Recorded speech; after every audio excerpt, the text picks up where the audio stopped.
वक्त था 1950 का। दिल्ली के गलियारों में नई आजादी की गूंज थी और सत्ता में थी कांग्रेस की सरकार। अक्सर हमारे बड़े बुजुर्ग कहते हैं कि उस दौर में $1 1 रुपए के बराबर था और 10 ग्राम सोना महज 50 रुपए में मिल जाता था। लेकिन क्या ये वाकई सच था? क्या उस जमाने में चीजें सचमुच इतनी सस्ती थीं या फिर ये आधा सच है? चलिए आज इतिहास के पन्नों को पलटते हैं और 1950 के उस भारत में चलते हैं जिसे दुनिया ने कमजोर समझा पर जो आज भी सीना ताने खड़ा है। 1950 का दशक भारत के लिए सबसे कठिन दौर। दुनिया कह रही थी कि हम देश नहीं चला पाएंगे, लेकिन हमारी प्रेरणा थी हमारी प्रकृति और कृषि। उस समय ग्रामीण अर्थव्यवस्था ही भारत की रीढ़ थी। तेल, गेहूं, मसाले सब कुछ गांव में ही मिल जाता था। महंगाई का गणित समझिए। आज हम महंगाई की बात करते हैं, लेकिन उस वक्त डिमांड कम थी।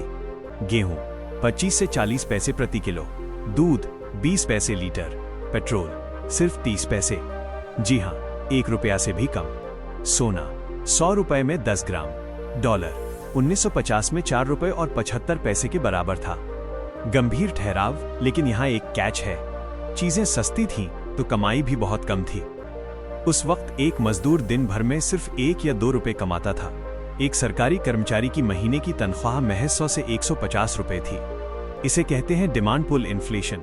आज जेब में पैसा ज्यादा है, इसलिए कीमतें भी ज्यादा हैं। अब जरा इन दुर्लभ तस्वीरों को देखिए। ये हमें उस वक्त की असलियत दिखाती हैं।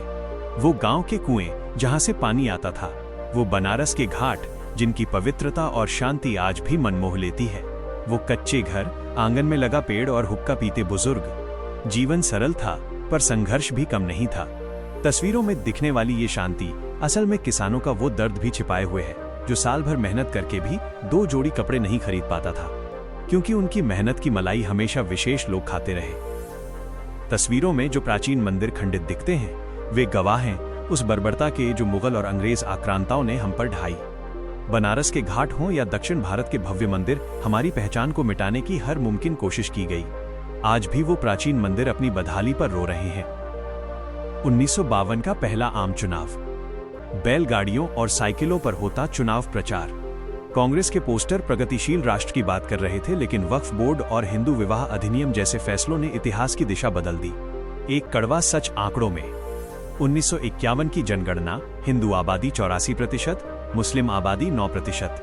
2011 की जनगणना, हिंदू आबादी घटकर 79% पर आई, जबकि मुस्लिम आबादी बढ़कर 14% हो गई। आबादी किसकी बढ़ी, ये फैसला मैं आप पर छोड़ता हूं। 1950 का भारत अभावों में भी आत्मसम्मान से भरा था। आज हम 80 सालों के सफर के बाद कहां खड़े हैं, ये सोचना जरूरी है। इस सफर में मेरे साथ जुड़ने के लिए धन्यवाद। अपनी राय कमेंट्स में जरूर दें।